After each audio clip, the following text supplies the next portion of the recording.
Hello, my delicious co-creators. Lilou here. I'm in beautiful Sedona with gorgeous Sunirae. Hello. Hello, Lilou. So delicious meeting you. Likewise, honey. I'm just beyond thrilled. Yeah, this is amazing. We get to meet in Sedona, I guess, by synchronicity, right? Because we were both in the same place last weekend. And I saw you. I'm like, oh my God, this woman is shining. I love that. How inspiring, how delicious, how uplifting. You got it. Thank you. Thank you. Yeah. Feel good? I do feel good. I'm happy on the inside. I really am. And work every day to stay in that lane. Yeah, I really do. You have been very careful all your life, I guess, with the way you're eating, how you're thinking about life, or did you had a pivotal moment, a big change? I had a really big pivotal moment in my early 30s. My father passed away at the age of 61, and my mother had passed away 9 years earlier at the age of 52. And when he passed, it was really rough. And I watched that, and so it woke me up. I had an awakening that said, wow, if I don't change every molecule of the way I live my life, I'm going to end up just like my parents. And that didn't look like any fun to me. I don't suffer very well. And so it started me on the path of trying to figure out what it is that makes families the way they are and why do they continue to do the same thing generation after generation. And luckily, not really luckily, but because I had half brothers and sisters who had some emotional issues, therapy was something that I saw from a young age that my family was in. And so I learned little bit by little bit that if I got into therapy and I read books and that I could possibly lead a healthier life. And it didn't happen overnight. They say it takes a battleship 35 miles to turn around. And I felt like a battleship going in one direction. And so I just kept course correcting until... What worked really well? Is there something that I know at 49, and we're going to talk about the love of your life, and I guess that's a whole other chapter and a whole new book that started there. Yeah. But what really, before you met him, because I guess you have been... before that in relationships that were so or maybe dysfunctional, or there were some things within you that you were carrying, some traumas. Mm-hmm. Did you find some techniques or some things where really like it was turning points? Can you give maybe some pointers or a way of thinking, or maybe when you start really just opening up your heart again, possibly? Mm-hmm. Yes, all of that. All of the above. It started gradually. I was addicted to alcohol and drugs as a youngster. It started out as doctors' prescriptions, and then it was an age where everybody did that. You know, they were either smoking weed or snorting cocaine or drinking alcohol or all of those, and it seemed like a natural thing. But when my father died, I just went, I don't think this is a good thing. It was an intuitive thing, and no one said it wasn't a good thing. But one day my brother said, I was drinking a beer and I was sort of complaining about it. He says, you don't have to drink. And I said, really? How do I not? He says, well, you can go to AA. So I went to AA. The first meeting was really scary to me, and the people there were really nice. And then the strangest thing happened when I got back out in my car. My car was not turned on, mind you. But this voice came out, and I was sober. I had been sober for several days, so I wasn't hallucinating. But this voice came out of the radio that said, I am living proof that you do not have to drink. And it just so startled me and let me know that there was some kind of message, something helping me. And I really believe all along the way that we have guides and angels that help us. Though for most of my life, I really felt like I was alone, that I had to just do everything with my will. And so that was my beginning, and I did that for a number of years. I put myself through drug rehab and treatment and started learning a little bit about vitamins and nutrition, and really learning a lot about brain chemistry was where I started getting some good gains. And what do you mean about brain chemistry? Balancing brain chemistry with nutrition. and what we think. The thoughts we think, the moment we think a thought, there's a corresponding flood of chemicals that rushes throughout our body and either makes us feel good or bad, one way or the other. You're either going in a good or bad place. Same way when we eat food, there's either every morsel turns into something, either something that supports us and nourishes us and makes us stronger, or that diminishes us and takes us down and makes us weaker. So throughout life, those are the things that have made the most difference in working with the subconscious mind too. I started learning that my self-talk and the words that other people around me say penetrate my subconscious and cause me to feel a certain way, which causes me to act a certain way, and that causes the events in my life. And so In some of the relationships, you thought you were even like gonna die. You were not gonna. This was not good. Yeah. How did you know this was not good, and this had the consequence on your being? Because of the way I felt. I didn't feel whole or supported, and I started on the spiritual fast track right after my father passed away, and I stayed on it pretty diligently because I didn't feel well, and I wanted to feel good. I remember standing in the shower one day and I was so exhausted, and I just looked up and I just said, I just want to feel normal. I really want that. I want to know what that feels like. And so I was willing to do anything, try anything, explore. I opened my mind as wide as I could, and I tried to start examining my own belief systems and what is blocking me.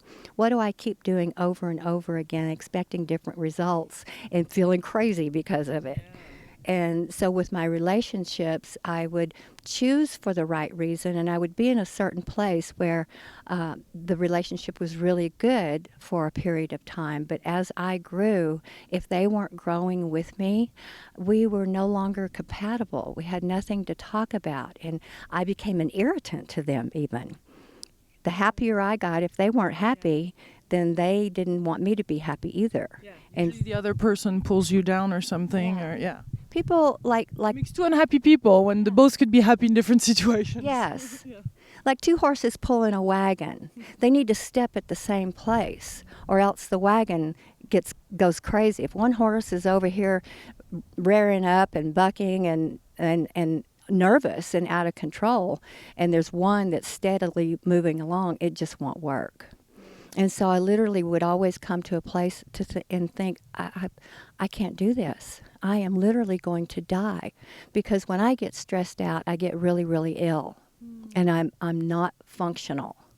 And I think a lot of people are that way. But if you start not using stimulants to override those feelings, and you don't have those stimulants anymore, whether they're caffeine, sugar, alcohol, drugs, other people, food, whatever it is, you don't do that anymore, then your body will let you know by the discomfort that it feels, which is a good thing. It's a signpost that lets us know, course correct a little bit, go a little bit this way, try this way. What would you do when you feel discomfort then in your body? What would be some of the things? Because I know you love hiking here, and there's many other things you have discovered in your life, but where would you go when you feel this uckiness, uncomfortable?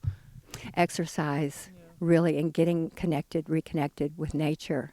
And even during my meditations, visualizing a big tree or something in nature, flowers, gives me an enormous amount of comfort when I do that.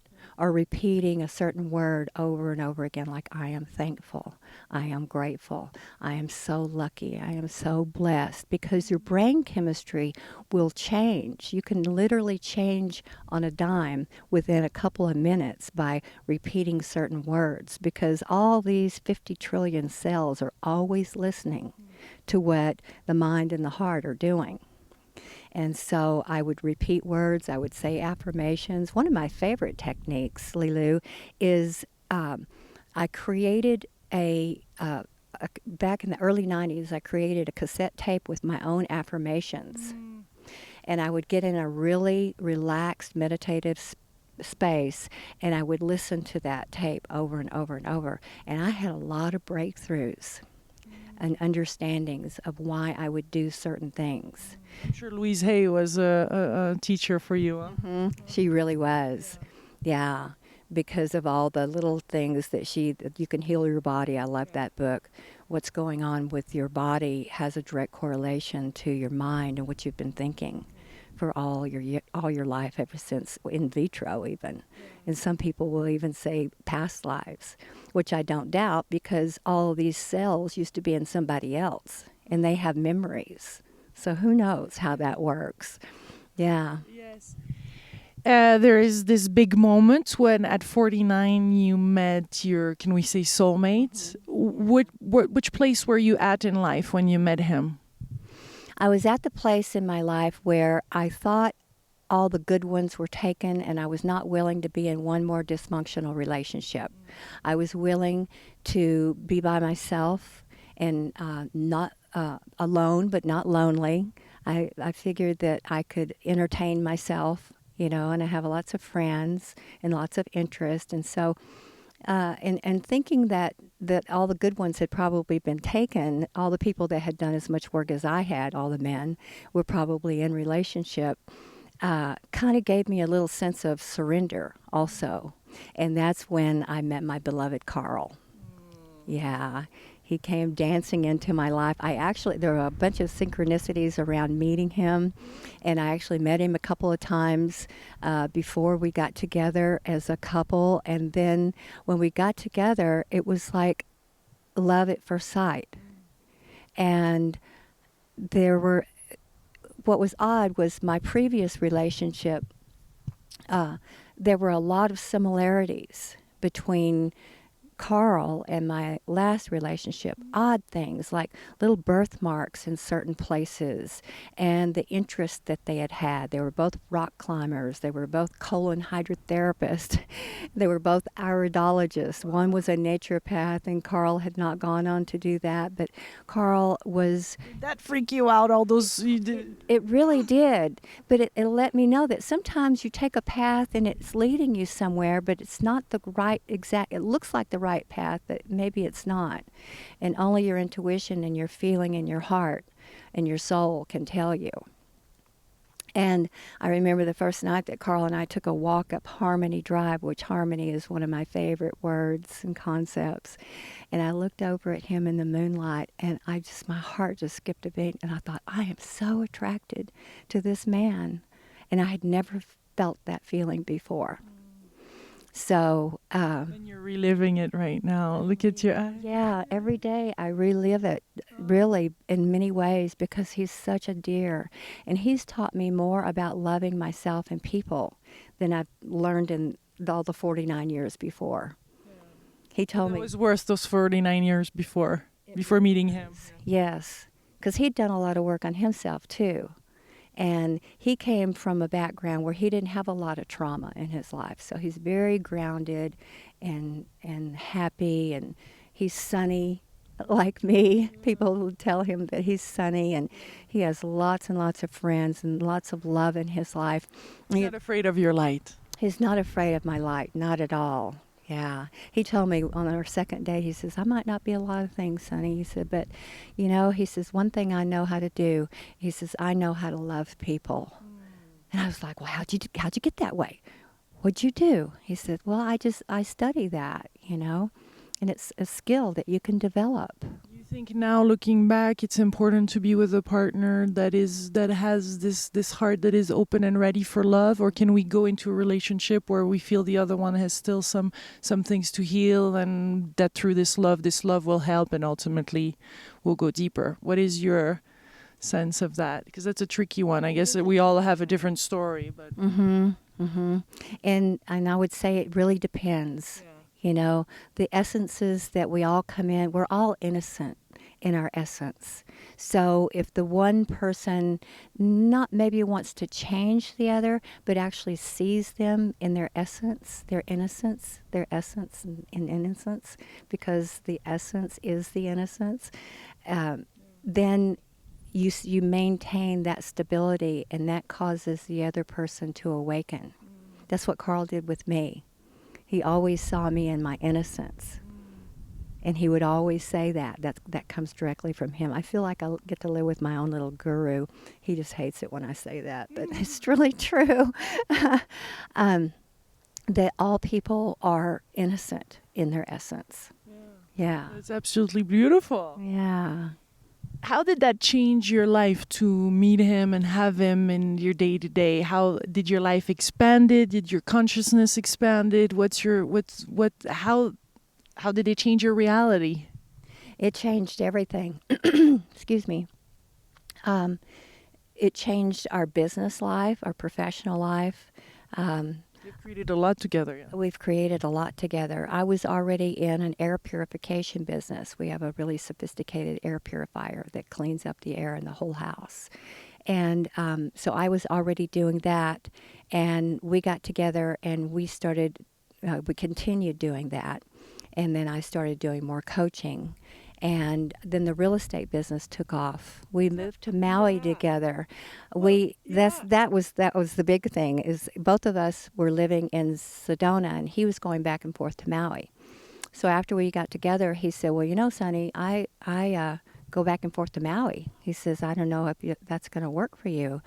And with my previous partner, I was doing everything anyway over the phone remotely. And I thought, well, I can do that too. I just need a computer and a telephone, and I'll go with you. And so we went to Maui, and I continued doing my air purification business and a few other things to get going, because I was sort of starting over from the previous relationship. We were in the air purification business ourselves together. So I kind of had to restart that. And then after moving around on Maui for 2 years in rentals, one day I said, this comes into the creation, the manifestation. One day I got just so tired of renting, because we were living on the bottom floor of this house. We'd moved like 4 times in 2 years, because people would say, "Oh, I need my cottage back. Oh, my mother-in-law's coming. Oh, we're getting married. Now we need this space for our business." And so we were living in the bottom floor of this one house, and the people upstairs partied all night long. They were so noisy, and those wooden floors, and it was just driving me crazy. And I said, "I don't know how we're going to do this," because we had no savings. I said, "I don't know how we're going to do this, but we have to buy a house. That's what we're going to do." And it's something about making that decision from a place of discomfort. It's like, I'm sick and tired of being sick and tired, and this is what we're going to do. So I started writing down exactly what I wanted. And we didn't think about money. We didn't think about the details or anything, how we were going to do it. And so we started looking. We just started shopping. We were looking at this house and that house and this house and that house. And it was all, it's Were like, you looking okay. big, or something that you thought it could be is possible? Yeah, it's something small and simple.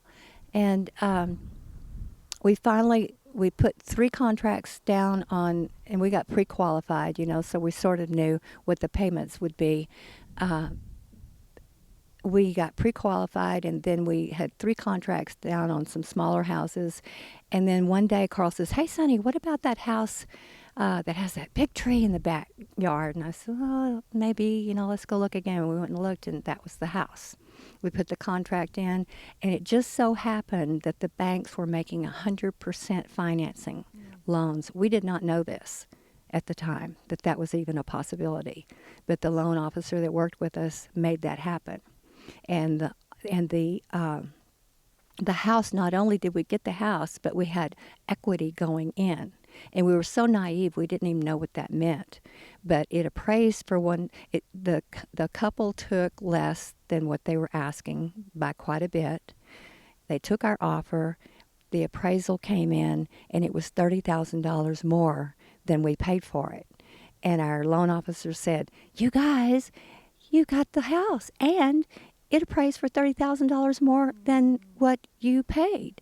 And we went, "Is that good?" He's like, "Yeah, that's really good."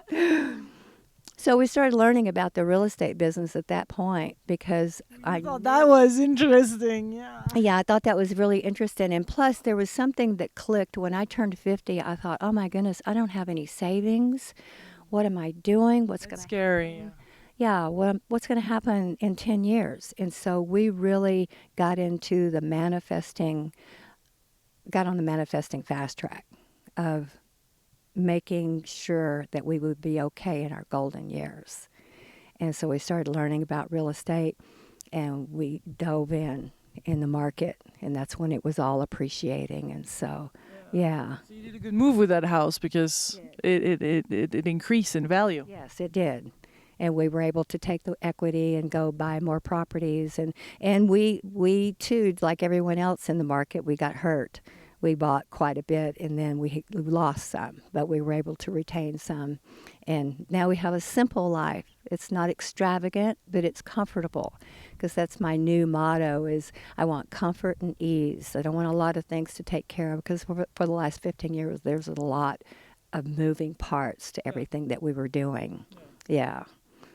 Beautiful. Well, if there is, one last thing that you tell us to inspire. I mean, you've been so inspiring during this whole interview, Sunirae. You're just really a ray of sunshine for sure. Is there anything else that you want to leave us with, or some advice or some recommendation or inspiration or things that you would like to say? I would say study the subconscious mind and use your own voice to listen to that recording. There's apps that you can get online. One's called Subliminator, and you can record your own voice, and you can have that running all night long. Create your own affirmations, and you'll be amazed when your deepest mind shifts, how the rest of your life shifts, and your manifesting capabilities and talents will rise to the surface much easier.